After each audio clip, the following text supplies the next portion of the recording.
The Iowa Soybean Association Board of Directors have a big responsibility each year to represent and support soybean farmers across the state. A backbone of this is choosing how to spend soybean checkoff dollars.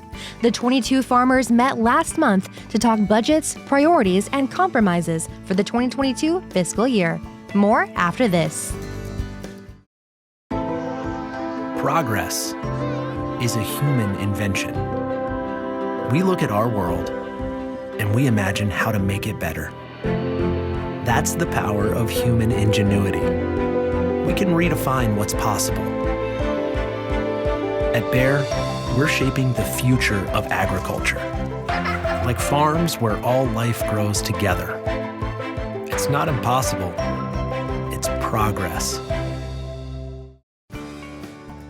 ISA Director Dave Walton tells the State of Soy how decision-making begins when it comes to putting checkoff dollars to work.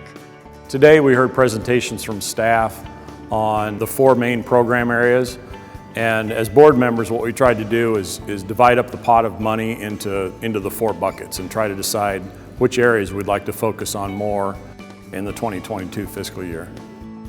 The budgeting exercise Walton references is a unique one. Now in its 3rd year, the farmer leaders divide into groups of 4 to allocate simulated dollar bills to better conceptualize managing the checkoff income.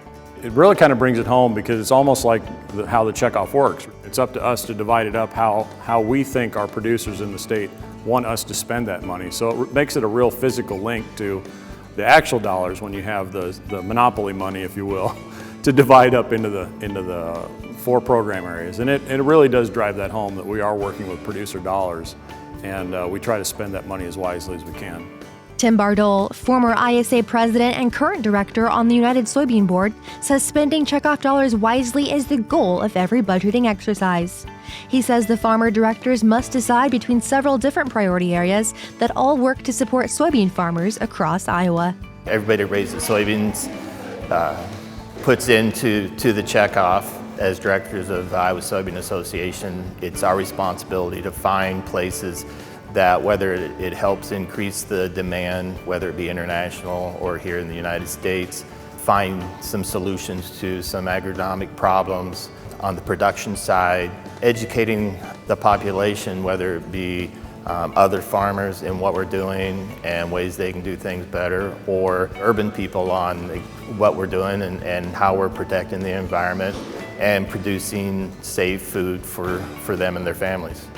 As with every financial discussion, the exercise doesn't come without individual opinions, emotions, and tough decision-making. Walton, who currently serves as treasurer, says despite spirited discussions, everyone can still walk away as friends and professionals. It gets kind of spirited at times. Everybody comes to the table with their own idea of where those dollars need to be spent. And we have to come to a consensus, and we just kind of finished up. We have a few extra dollars because of the improved soybean market. So the last exercise was, what do we do with those extra dollars? And we all had our own unique opinions on where that. So it got pretty spirited for a while on where to spend those dollars. But in the end, we came to a consensus and we decided where to put that money. It's a fun process to go through if you haven't been through it before.